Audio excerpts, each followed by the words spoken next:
start. And David, this is our second episode on our show called Be Your Own Boss, a Podcast with Lex, and Dave. dito sa episode natin na ito, sino ba ang guest natin ngayon? Oh, shucks, he's a very good friend of ours, no? Oh, yeah. Tagal namin siya kilala. And kasi pareho kami ni Coach Lex na nasa agriculture. Right. So our guest is from the agriculture sector. He's from UPLB. Schoolmate mo. Oh yeah, schoolmate. schoolmate. This guy is an icon yeah. in UPLB. He's a big guy in UPLB. Yes. Relatively. Oo.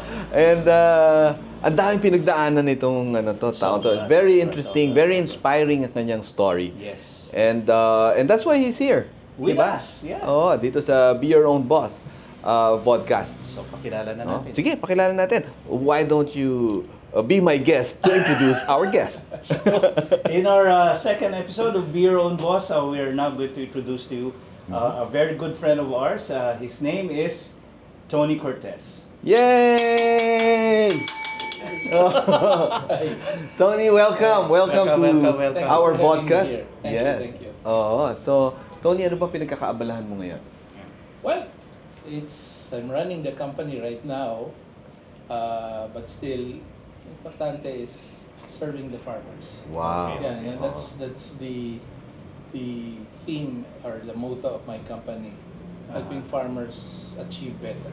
Alright. Oh. Anong pangalan ng company? Oo nga. It's Corville Agricom. Corville. Okay. When you say, sorry, sobrang excited kami dalawa. Excited! Ang dami namin gustong tanong sa'yo. When you say you're running a company, does it mean you own this company? Yes, I do. Oh, all right. Wow. So this guy is a business owner, Yes, right? yes, Okay. Sabi sa'yo, bigatin to eh. Oh, my. Literally. So what is Corville, right? Yeah. Corville. Well, the name itself, it sounds like it's a U.S. company. Mhm. But it's actually a combination of my surname and my wife, Cortez Villanueva. Oh my God! Wow. Corville. Yeah, Corville. And if you look at the logo, it's a triangle, two triangles, looks like plants. But it's supposed to represent agriculture, but it's just me and my wife holding hands Wow. together. All right. And the arrow goes up, meaning that it's supposed to, be successful, progress for both personal and my clients and farmers and for the company. So it's basically Corville. Wow. We started Corville. in 2014, just right 2014. after I left East West Seeds, Okay. because that's where I decided to be my own boss. Wow. Oh. Okay. Galing. Because after 30 years of being an employee of both local and multinational companies, I decided it's about time.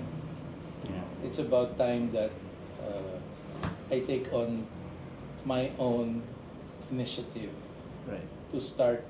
Well, it's everybody's dream to start their own company. Yeah. Mhm, But sometimes it's the timing. The question is, are you ready? That's a big question. Are you ready to jump into something that's totally unfamiliar, totally foreign for you? But, Right.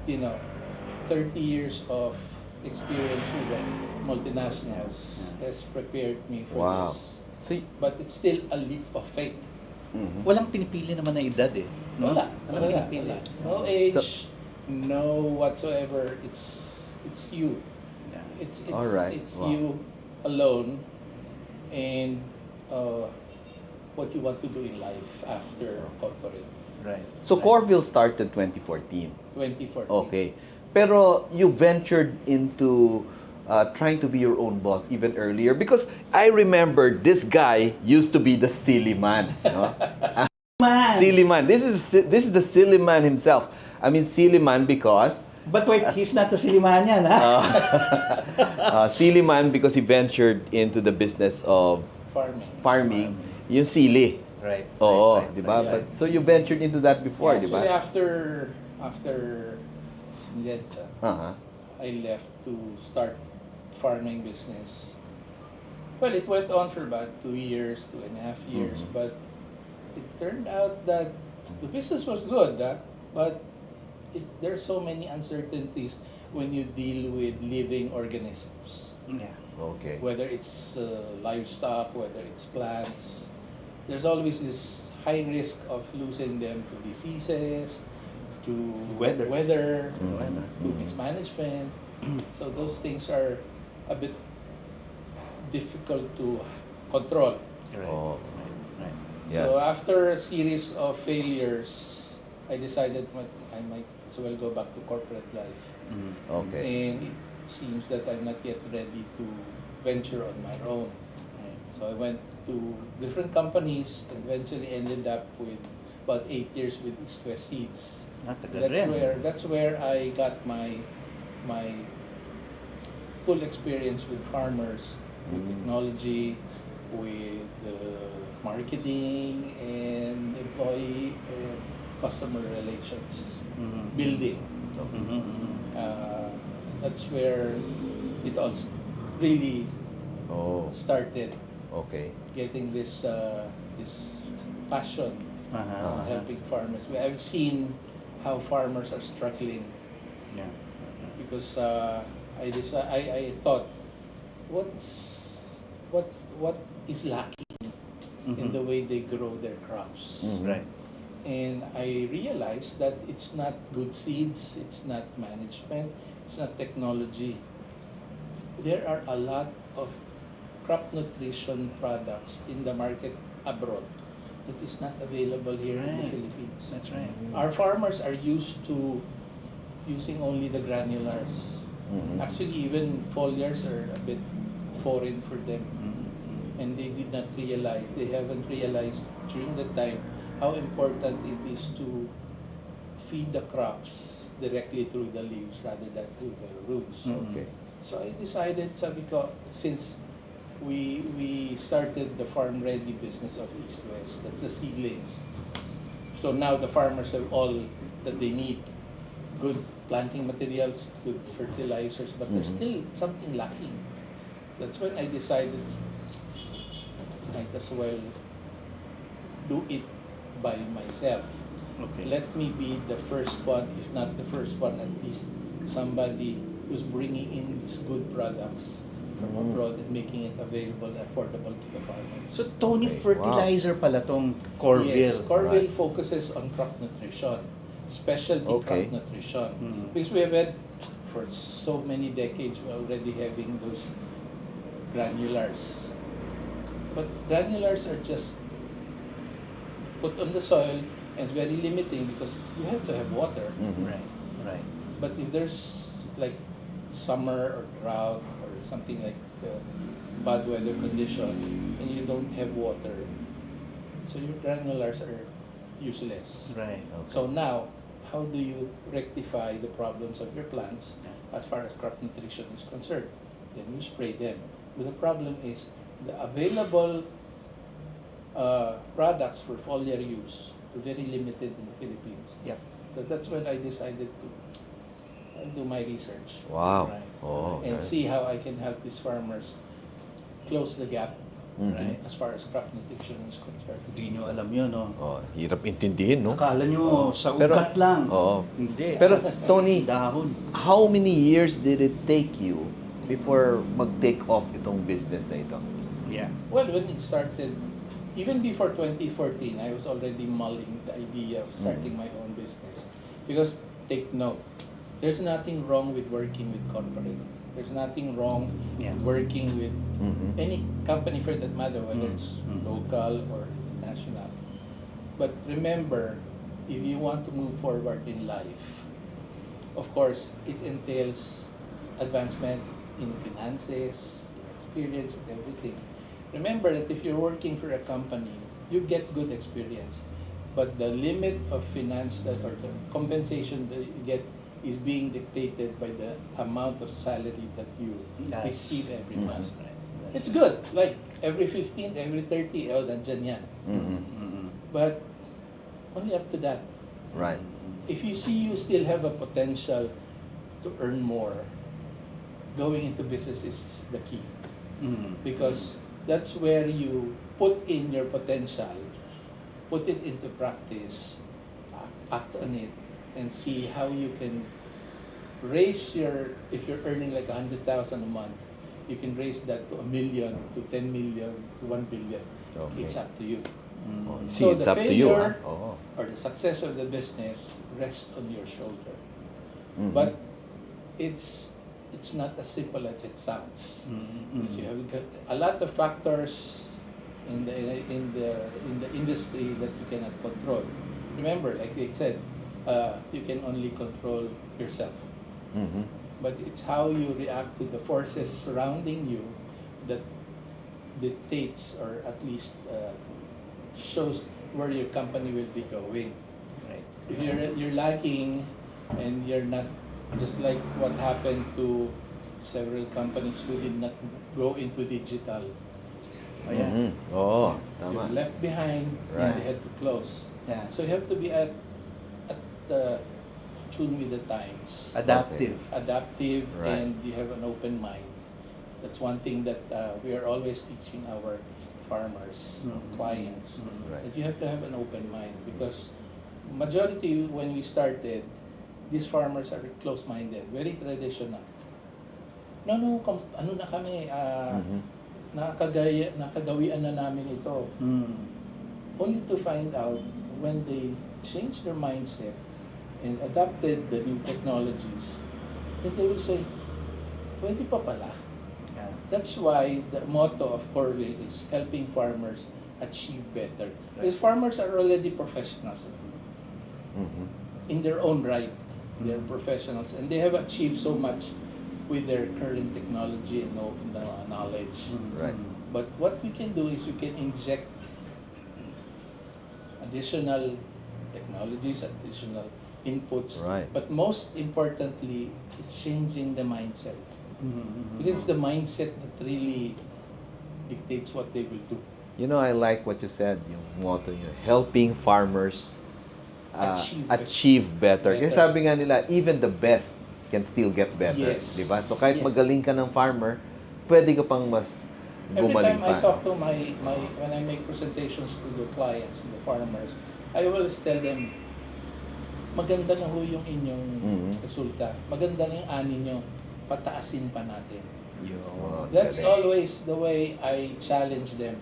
Pataasin pa natin. Okay. So, then ang tanong, paano? Right. Then I teach them how. Wow. So, it's up to them whether they would like to adopt it or not. But so far, those who have adopted have very good results. One classic example is I had one of the biggest mango producers in the Philippines. Mhm.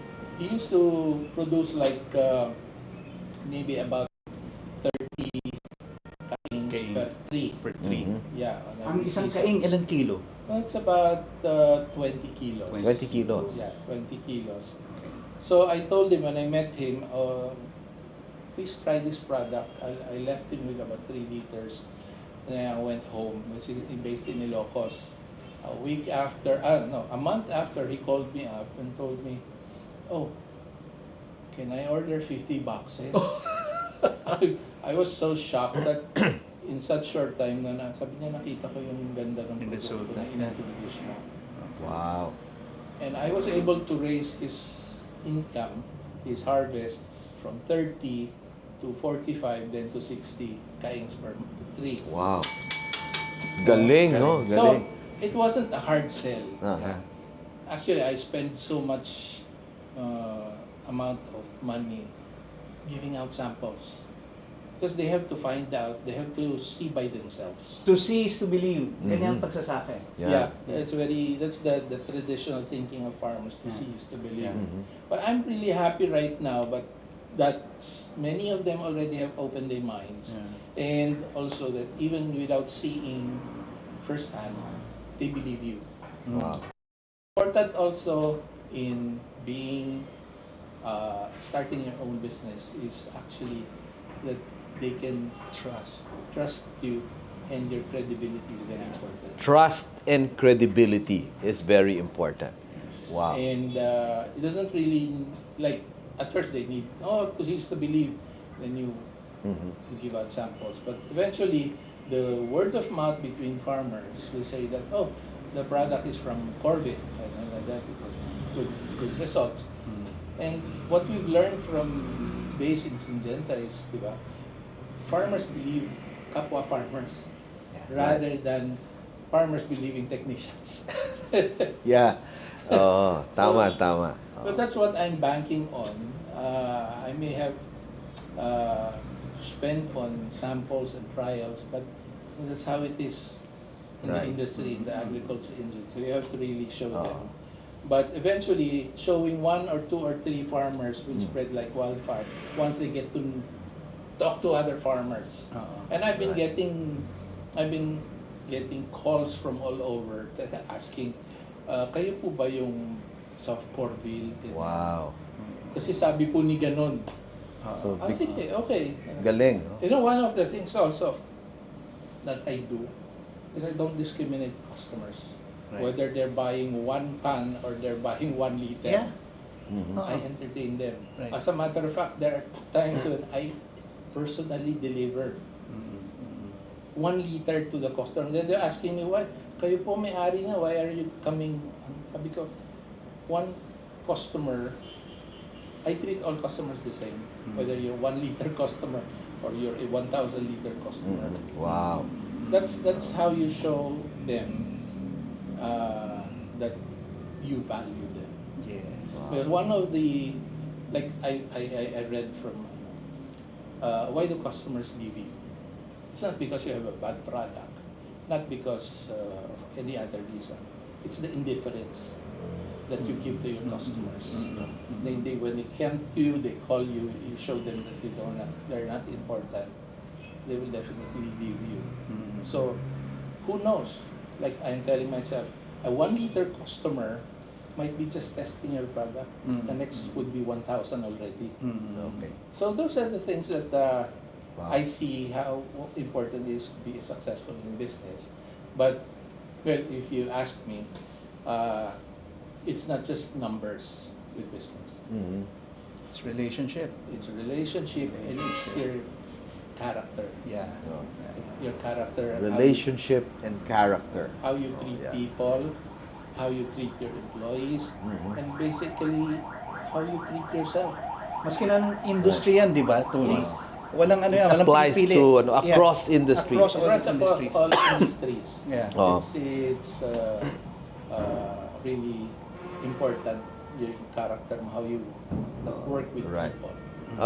I caught 2 things. Ganyan sabi, we started with samples, no, sa Yeah. sampling. Speaking of samples, I'd like to thank our sponsor, Mcor, for the cafe, no? Ang sarap na sampling Ang ng sarap ng cafe, kape. no? Let's taste the Okay, coffee. yeah. Yeah. Let's taste it, no? So I drink every day. Ang sarap. Okay.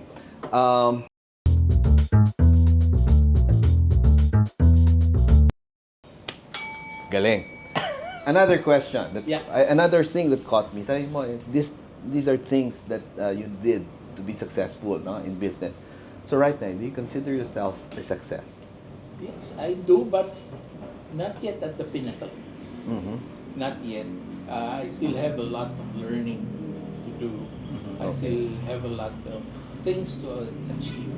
But I'm on the way to success. But before you got into this stage, was there a time that you felt like giving up?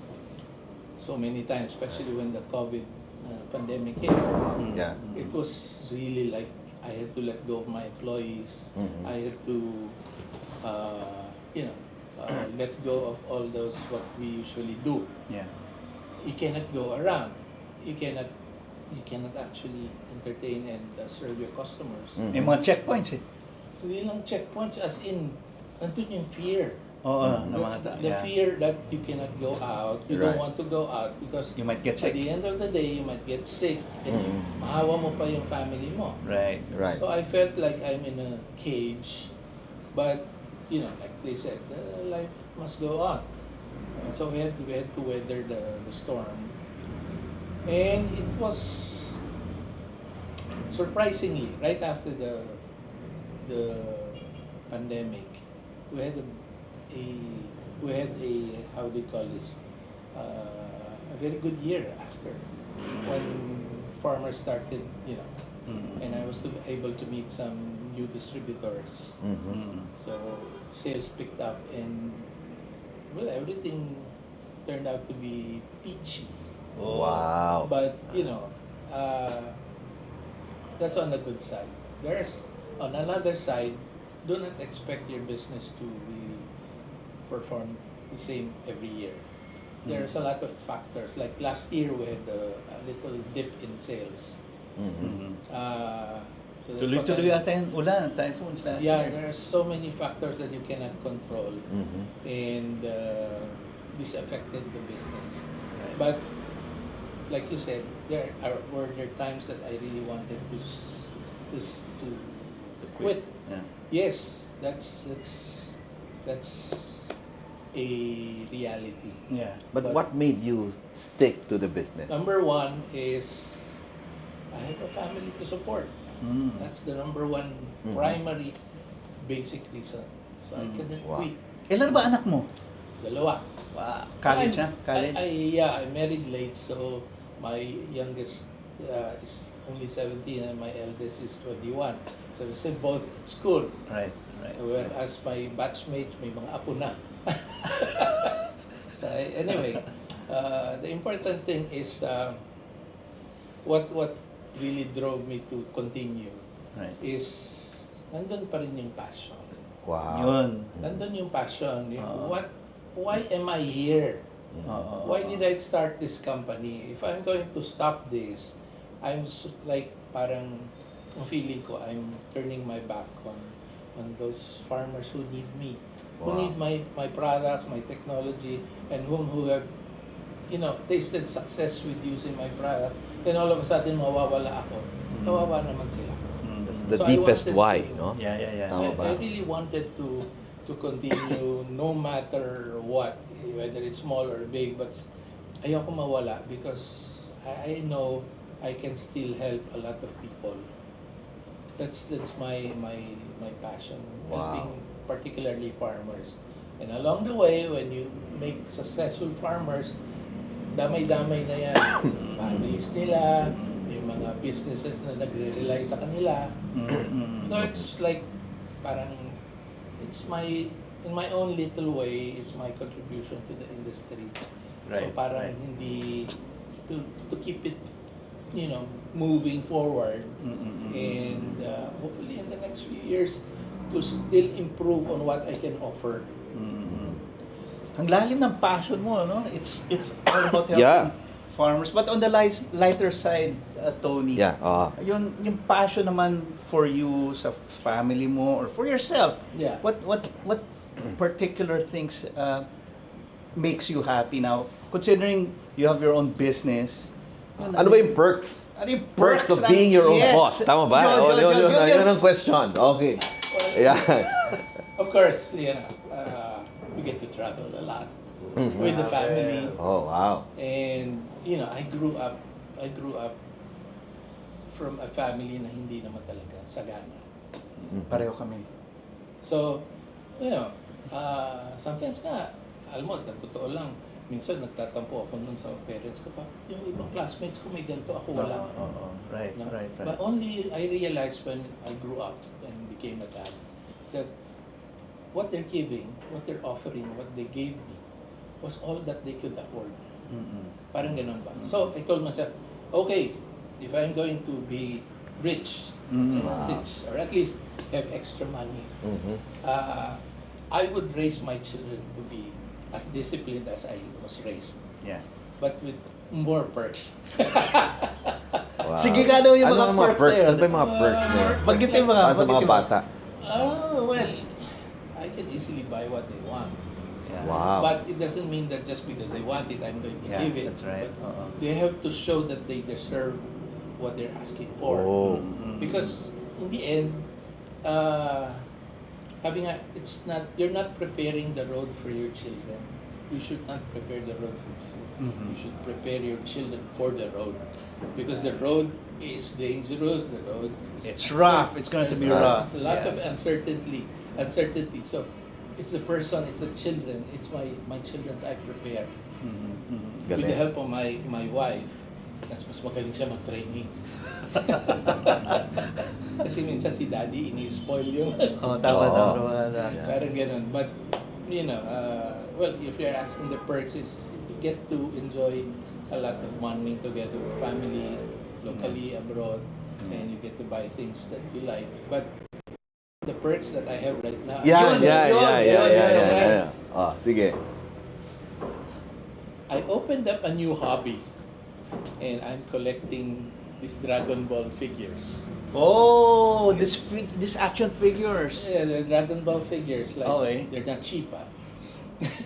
Ay, So kadiban. everybody was telling me, parang ano yan na, passion mo nung bata na hindi mo mabili. Right. Aha. Oo. Yeah. So I've been collecting. Tama ba? I mean, that was that your passion before? Yeah, because I Aha. was doing that time. Aha. Right. Yeah, we were like only the basic. You can spend basic. Right. But Okay. you know, for extra hobbies like toys and you know, it's not too. So may man cave ka sa bahay. Wala Na pa. nandun. Gagawa ka pa lang. Gagawa pa lang. Okay, So okay. all my collection are in balikbayan boxes. So Wow. para maayos yung ano, inaayos ko pa yung paglalagyan niya. Okay. But yun lang ang aking bisyo ngayon. Pero you're a big boy now. I mean, Yeah. ano yung toys mo for Yung the for the big big boys. Yeah. Yung pa rin. Yun pa rin ba? Yun pa rin. Yun pa rin. Yun pa rin. Oh, I love this. Hindi, meron ka ba pinagbigyan mo ba yung sarili mo in terms of Yes. alam mo na yun? I bought a sports car. Sports car. Oo. Yeah. Just Yeah. one with the blessing of my wife. everything I asked my wife, "Oh, can I buy this?" I saw his car. Oh, wow. Sports car na red. It's red. Oh, parang fita, di ba? Yeah, it's like Pero kompleto, hindi yun. It's sports car. Hindi kalahati. Kalahati lang yung binigay na blessing. But because in last October I turned 60. So I told my wife, instead of spending, because she was suggesting I spend like a big party in this posh hotel, whatever. I told myself, why do I have to spend like $500,000 or you know more for parties that would go on just for 4 hours? Then after that, Wala it's na. wala na. Wala na. I told myself, that time she was like making PMS doon sa Alabang. Mm. It turned out that the dealership for Peugeot is right beside the Chevy. Oh, wow, okay. While- Chevy! Yeah, well, she was like there. It's Peugeot. I went to the Chevy showroom. Oh wow! I saw the car. Then I Okay. told my wife, "Can I buy this instead of having the party? If you have the money, then go on." Oo, So I had the blessing. Oo. So at first I had a hard time getting the red Okay. because it was the signature color. Okay. Because everybody, and mind you, that was the last generation to be sold as the gas engine. Ah, So okay. it's the 6th generation Camaro Mhm. that's being sold that time last year. Okay. So So sa generation natin, ano ba yung Camaro? Ito yung Oo. kit, di ba? no, Hindi, it's Ay, may kit, kit, kit. oo. it's Mali Trans ako. Am. Trans-Am Camaro, yun. Trans-Am yun. Trans-Am Camaro yun. is Bumblebee. Yan. Para sa mga, yan, kayo. Kilala niyo si Bumblebee, di ba? Yun. Bumblebee. But Bumblebee was 2014 model. Okay. When they released the Transformers with the Okay. Bumblebee Okay. car. So, yun. That's the only thing that I splurged myself with. Wow. Yeah. You know, nagkita kami ni Tony last year. September ba yan? Actually, training ni... Oo. The training in Tagaytay. Okay. So sabi ko, punta ka dito. Dali mo yung sports car. So he brought the Camaro. Alright. And then sabi ko, pasok tayo, di ba? Ganun, no? Tapos pagpasok, parang medyo masikip sa loob. Okay. Di ba, no? Two-seater lang. Oo, Two-seat- it's a two-seat. bucket seat yan eh. Tapos Yeah. halos na sa floor na, no? And then I remember they asked you, sabi ko, why settle for this? Parang hirap, no? Tapos Yeah. pag halos nakahiga ka na, di ba? When you're driving, halos nakahiga ka na. Parang piloto. Oo, sabi ko, why settle for this car? Eh, Okay. parang nahihirapan, parang hirap pumasok, hirap lumabas. Yeah. And, you know, what struck me was your response. No? Naalala mo ba? Yung sagot mo na. Actually, hindi na. Oo. Ano ba sabi ko na? Sabi niya sa akin, you know, this is the dream. Yeah. Yeah. Sabi niya. So I cannot let go of the dream. Di ba? I mean, that's what you said. Yeah. Yeah. It's a dream. It was actually, I told myself, before I leave this world, makabili man lang ako ng isang gusto kong Oh, diba? sports car. Oo. Because sabi ko nga, whether maiiwan ko naman to sa anak ko, but it's perfect personal fulfillment of where you are in life. Right. Because at the end of the day, sabi nga, you have to also take care of yourself Yeah. and how to make yourself happy. But all these dreams has to come from somewhere. Yeah.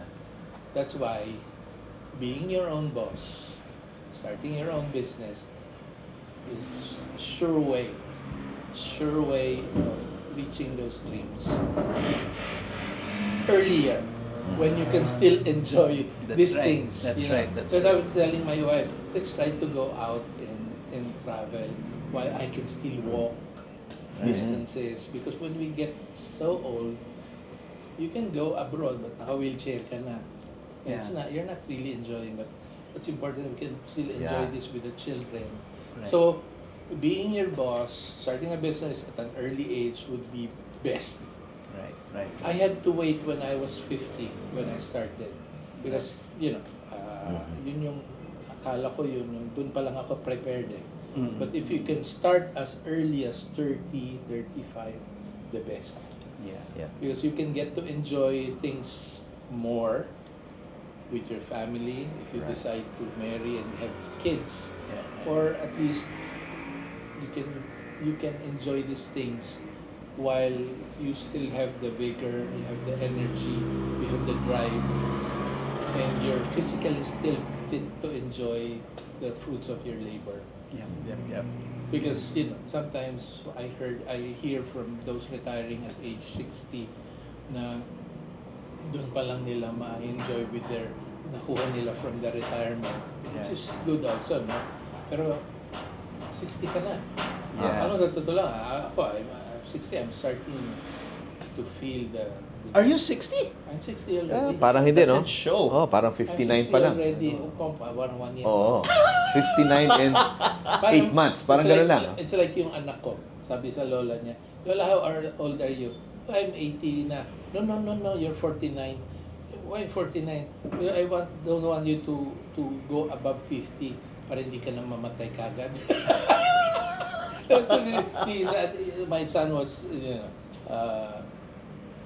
parang equating age with malapit ka na mamatay.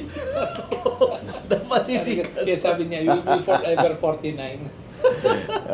Okay. So, yun.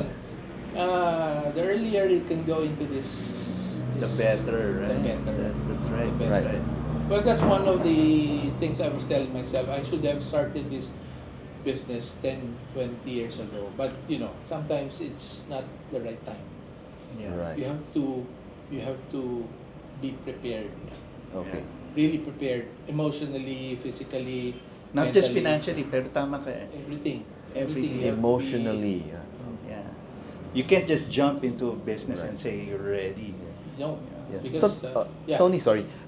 Anong advice mo sa mga viewers natin when it comes to setting up your own business? Kasi sabi mo, you can start early, no? Yeah. You don't have to really wait You for a don't long time. have to really- So, what will you advise them? Number one is know what you want to go into. Mm.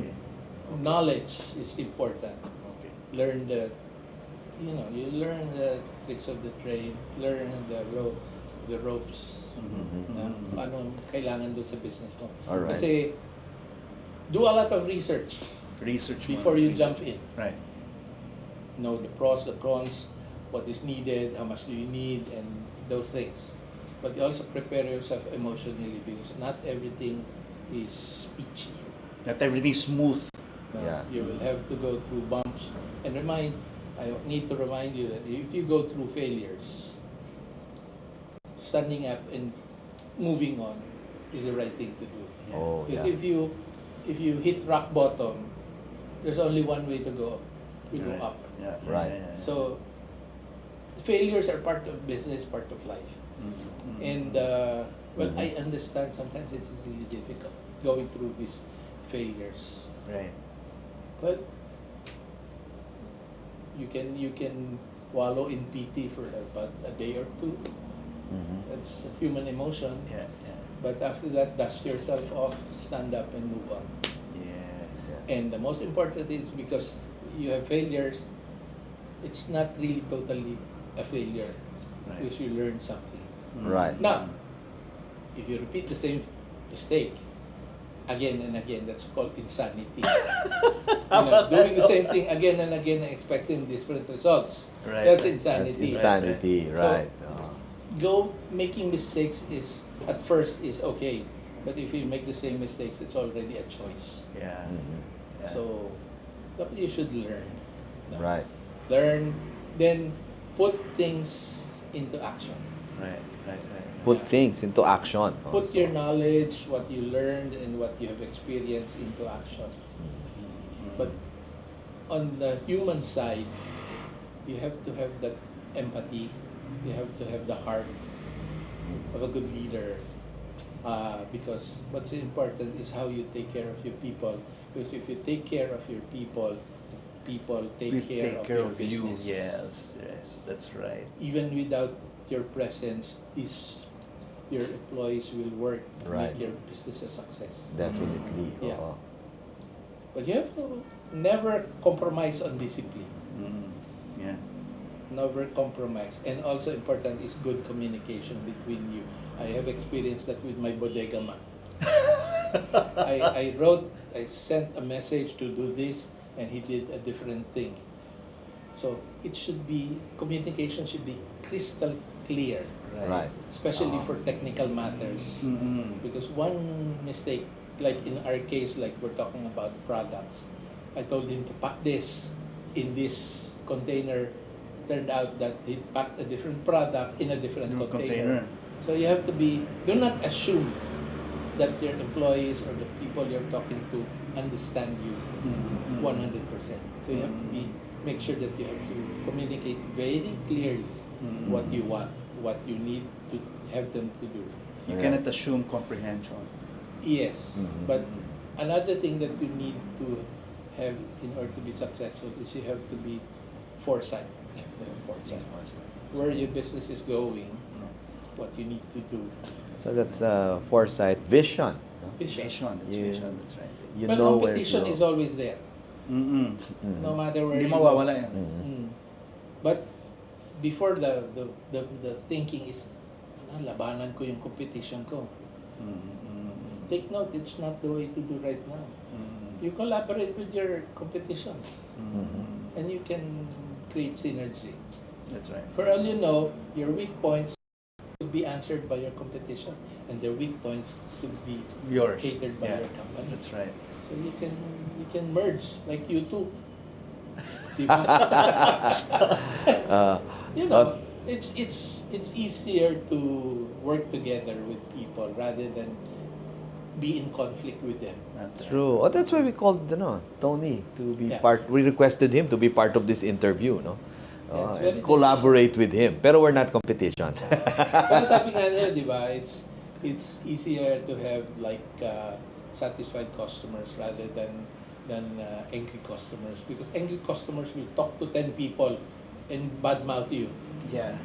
Those are the realities of life. So, as much as possible, serve them with good quality products, Yeah. good quality services, and go out of your way to find out what they still need. Right. It's important because they will see that they're not just a number for you. They're not just statistic for you. Wow. Okay itong mga Oh. sinasabi ni Tony. Daming nuggets of wisdom This guy can for actually business. can actually be an author, you know? You can write Yeah. a book. True.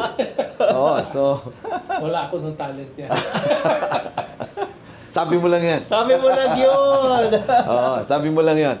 But nakita nyo naman grabe ang depth of wisdom Yeah. that's coming from this guy, no? Yeah. Malalim na ang pinagdaanan Oo. ni Tony. Malalim na balon na to. Oo. Sino kaya umakyat doon sa balon na yun? Pag hinukay natin to ng hinukay, there's more. And definitely we should have another schedule with Tony on this, I'll no? be more than happy. Oo. Yeah.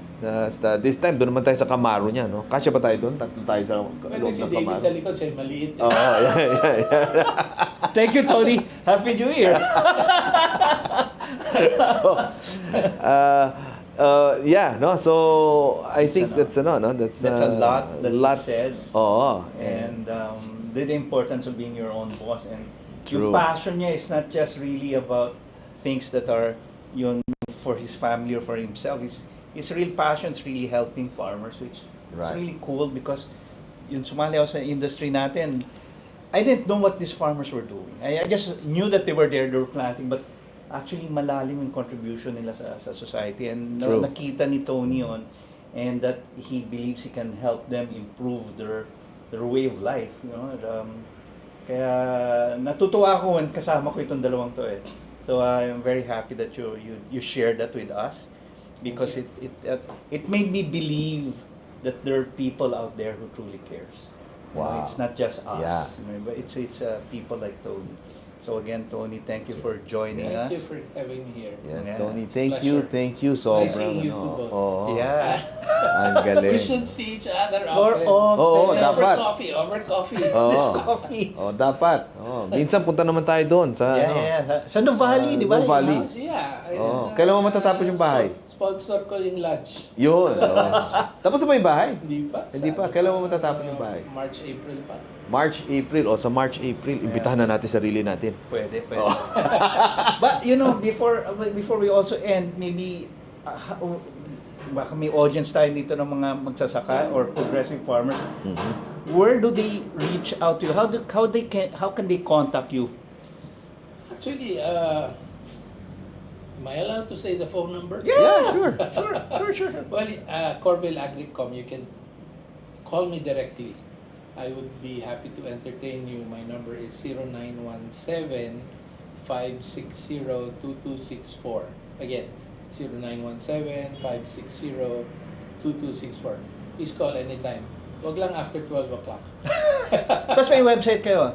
Yeah, it's corville.agri at gmail.com. Right. Right. Okay. Yeah. Thank you you. very Yeah, much, Thank Tony. you, Tony. Galing. So inspiring, and Yeah, I'm thank sure you will inspire a lot of people and motivate them to be their own boss. So, David, this ends our second episode of Be Your Own Boss. with a podcast with Hi, Lex. and Dave. Thank you. All right. Thank you very much, and God bless you. I'm Tony Cortez. Be your own boss.